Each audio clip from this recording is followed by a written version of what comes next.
welcome back to Chapters and Check-In, where hospitality pros explore leadership and growth through books. I'm your host, Ronnie Rawls. And I am your co-host, Tina Turner, and this month we will look at the book Unreasonable Hospitality by Will Guidara. Guidara. Guidara, Ronnie. Like the Guidara. cheese. Yeah. I know. I'm so excited about this book.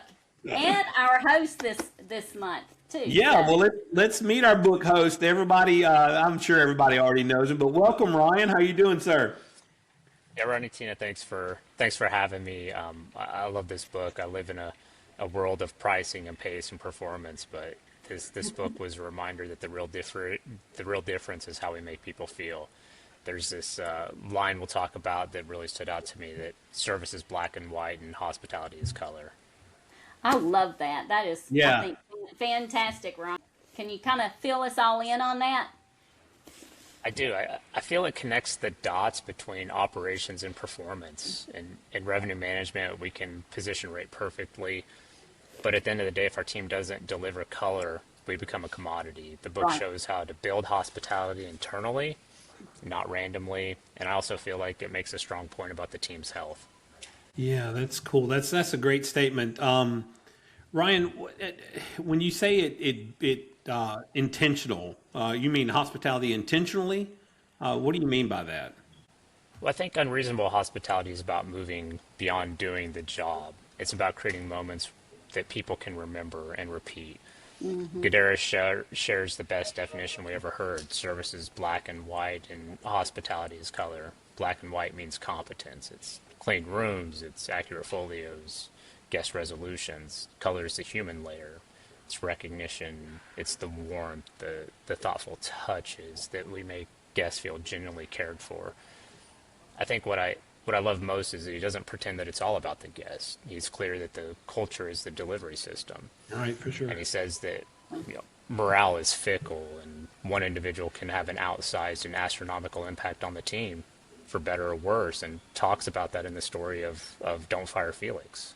Yeah, don't fire Felix. That was one of my favorite parts of the book. And I think all of us know just how fickle and how precious that environment is, and morale at the hotel, and how it can go up and how it can go down.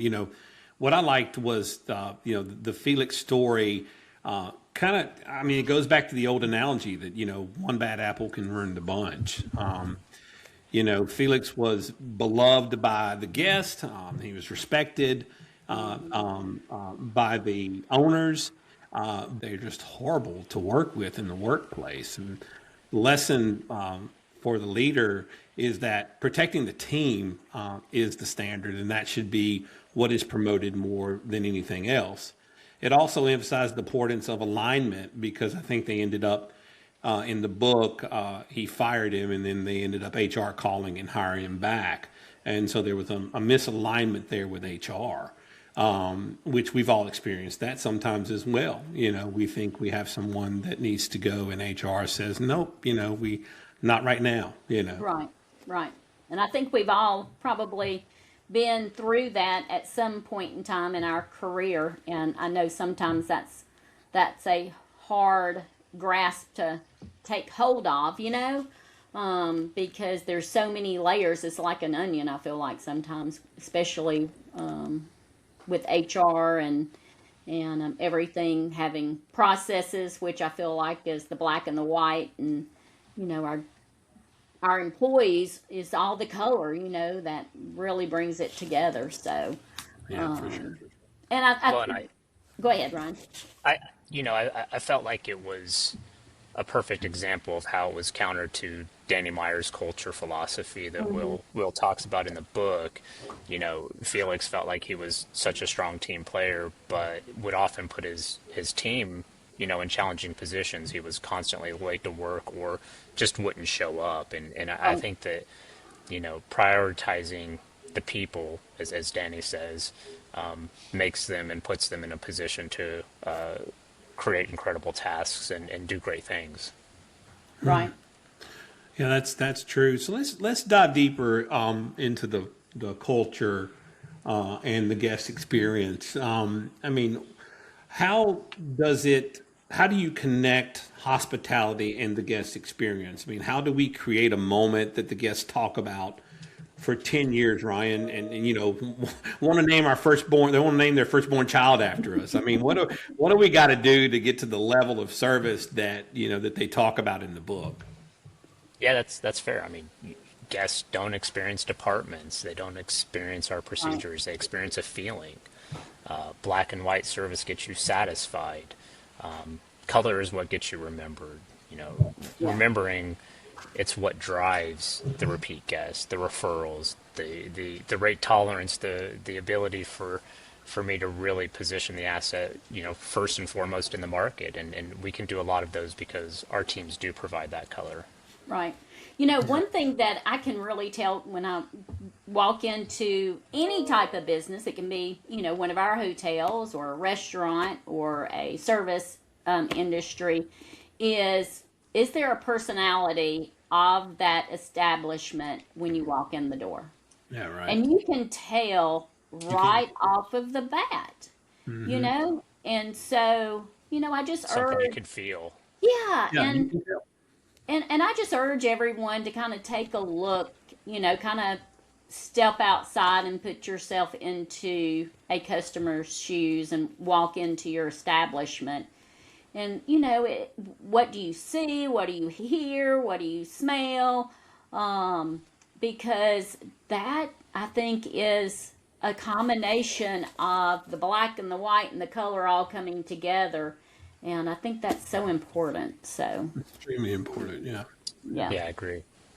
Yeah. So let's talk about Felix. What is that leadership lesson, Ryan?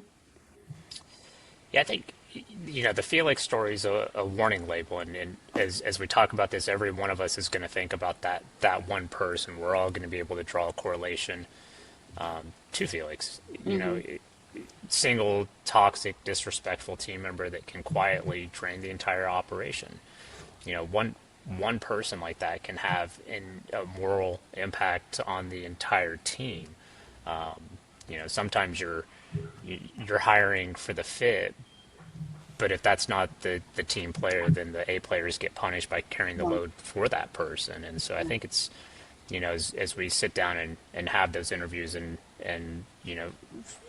find that fit for our team, we kind of need to adjust some of our questions and our interview tactics to make sure that the person that we're bringing in is the right fit for the team and not just the person that's best at the job.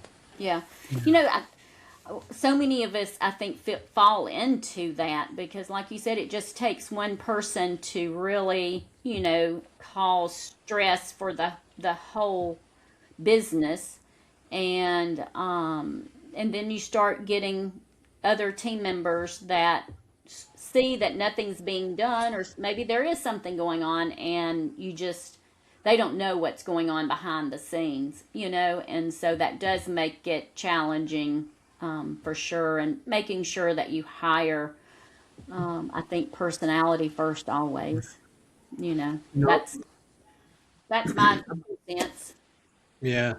I've done some exit interviews before and spoke with employees that were really good and got blindsided whenever they, turned in their notice and asked them why.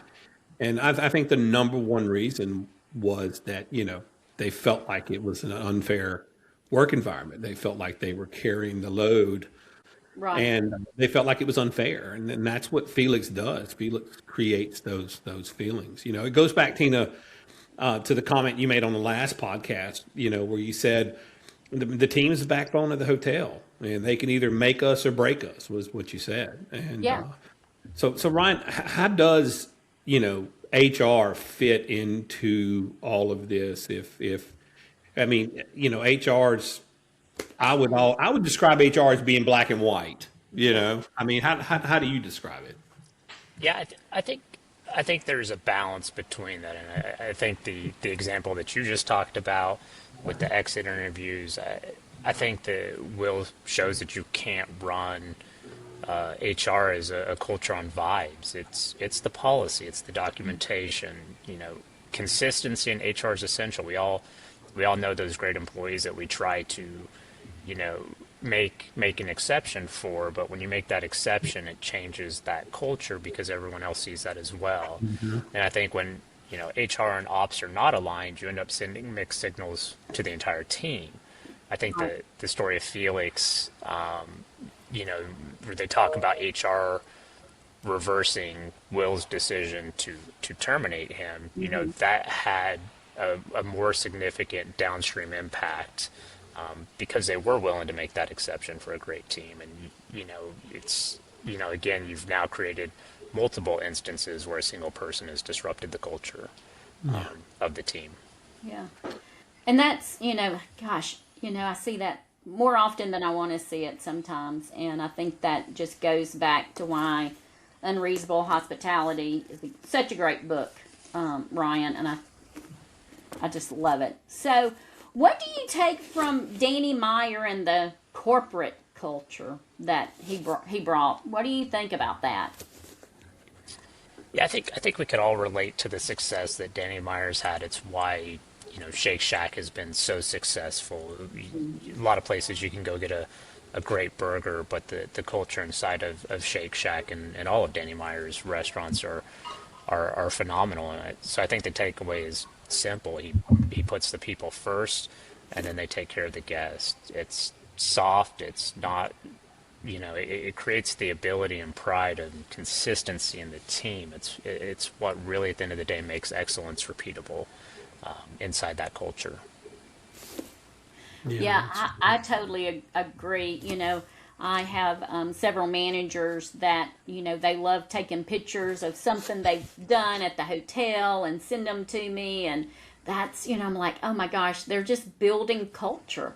And Yeah. I love that, especially, when they just take the ownership to do it and it's just part of their day to day operations.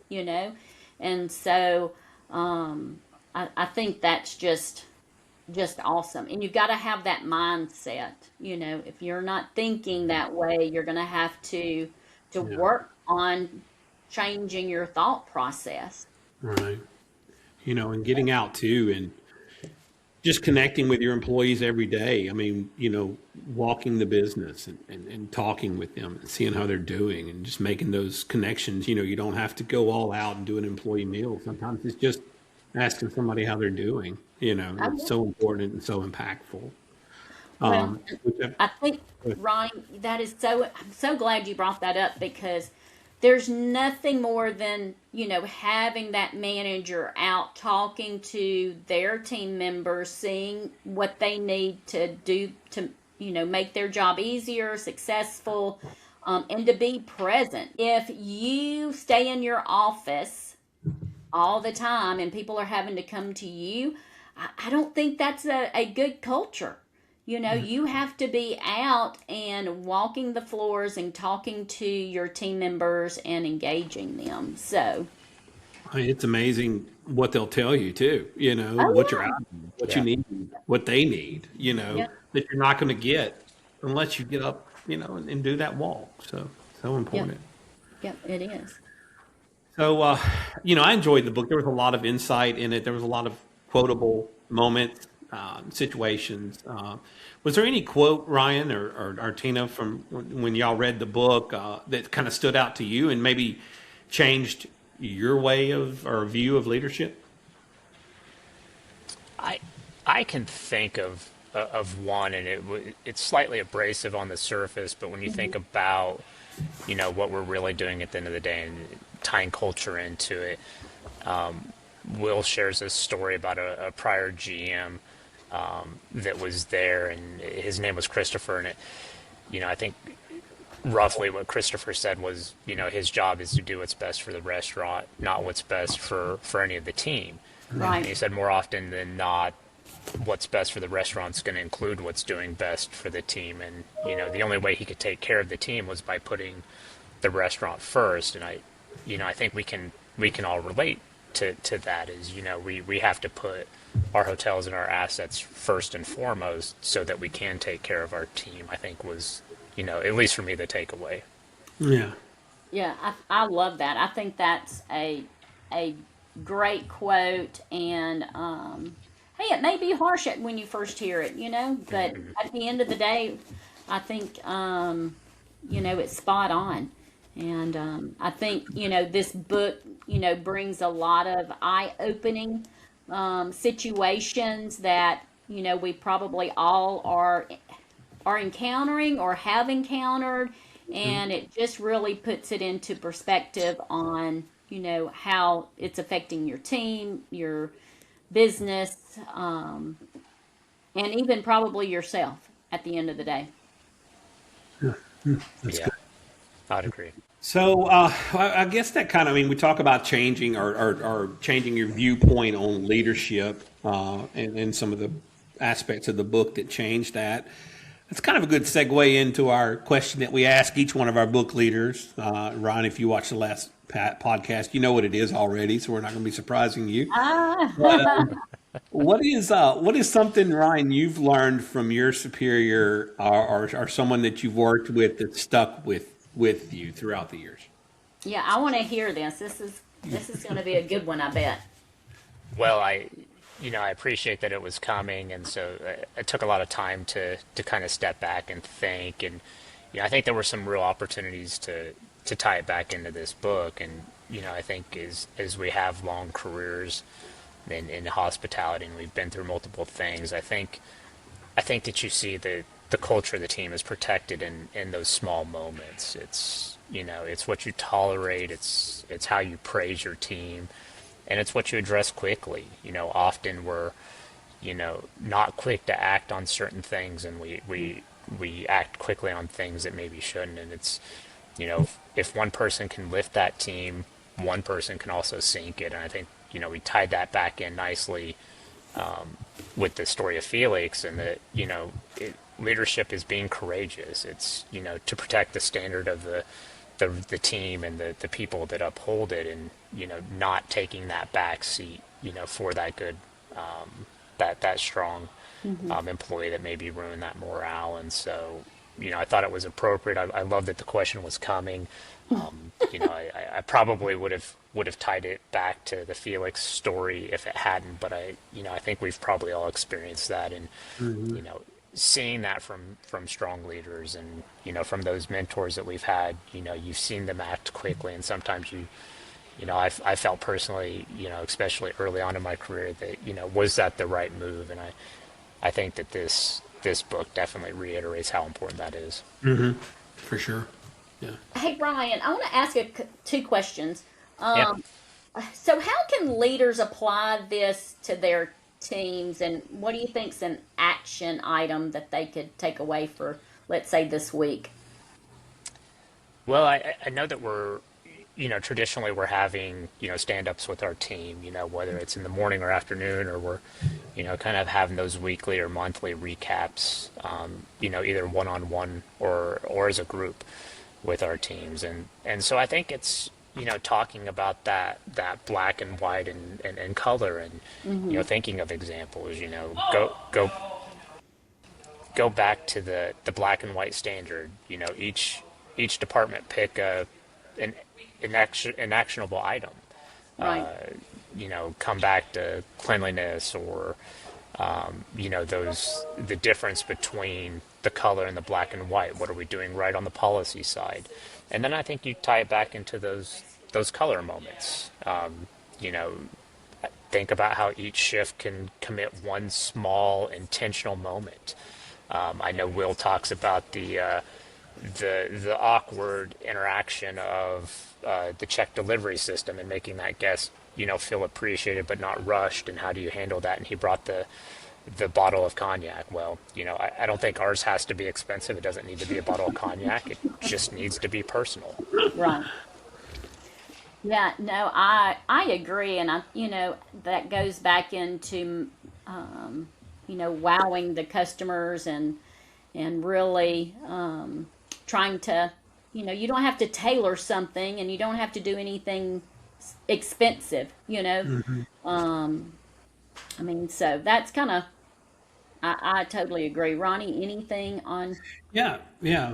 I've had a few experiences, in my life where I've stayed places and picked up little moments, or people have done things for me that were not expensive, but were just hugely impactful. Hugely impactful. Yeah. And so I think we have to look for those moments and be mindful of the bottom line and expenses as well, but also look for those opportunities to use an old term, wow the guest. Yeah. When we have that opportunity. Yeah. Hey, people like to hear their names, so Yeah, start they there. Yeah. do. Yeah, I mean, Simple. so Username. yeah, use their name. I think that is awesome.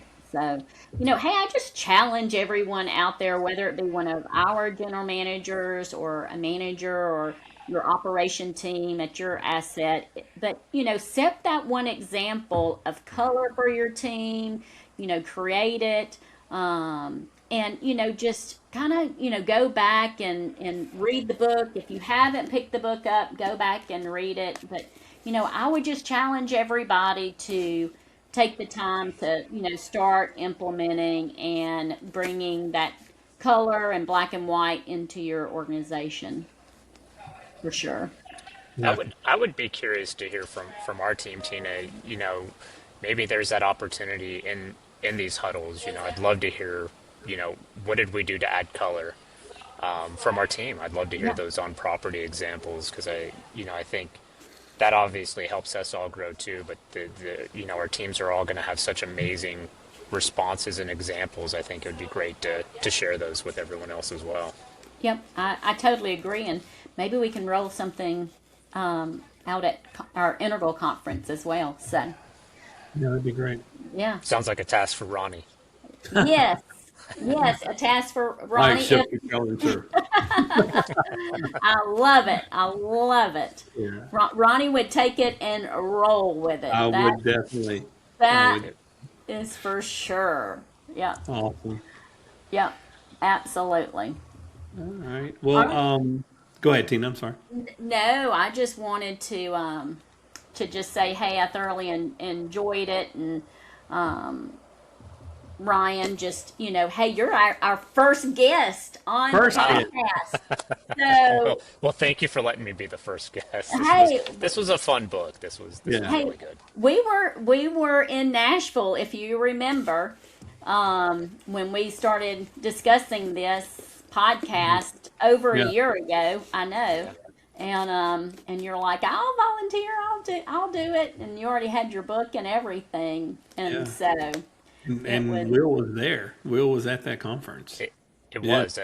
It felt appropriate. I'd read this book, before the Marriott conference, and I was so excited when they announced him as a keynote speaker, and it revitalized me. It made me want to go back and read the book again, and it was so just perfectly timed. And so I think I'm now my third time through it. Preparing for this, it was great. It's a good read. Yeah. I tell everybody I met him. Anytime I go anywhere and I see somebody on stage, when the conversation rolls around later, I tell, "Oh yeah, I met him. I met Will. Yeah, He Oh, didn't talk to me, and I saw I him." bet he remembers you, Ronnie. Yeah. I bet you're underplaying that story a little bit. That's it. Maybe he'll see our podcast one day. That's it. That is Well, it. Ronnie, hey, I meant to tell you when we Yeah. started. Do you know I almost wore my integral shirt today? That I mean, is crazy.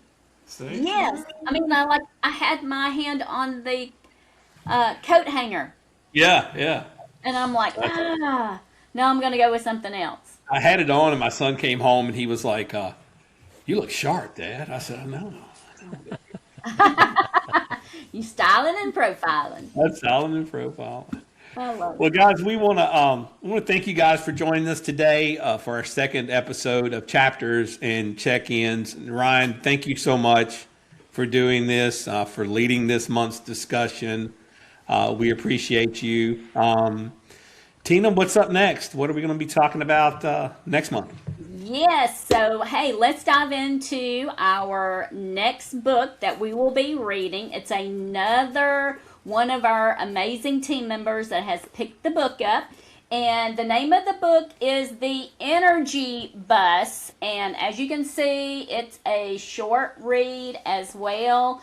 And so this book is going to be presented by Karen Jacobs, our general manager at the Hilton Garden Inn located in Trussville, Alabama. So we're super stoked to have Karen on, and great things. So pick up the book. Go ahead and start reading it. She will be our March leader. March leader. Well, Ryan, again, man, I don't think we thanked you enough. I just wanted to give you a little round of applause there.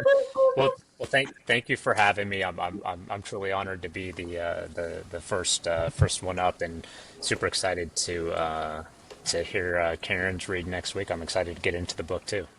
Yep. Yeah. All right. Well, guys, I guess we'll end our podcast right now, and we'll say keep turning the pages and checking in with yourself. We'll get it right. We'll have to work on that. Yeah. All right. Thank you, guys. All right. Bye, everybody. Bye, Ryan. Good seeing y'all. Thank you, guys. All right. Bye.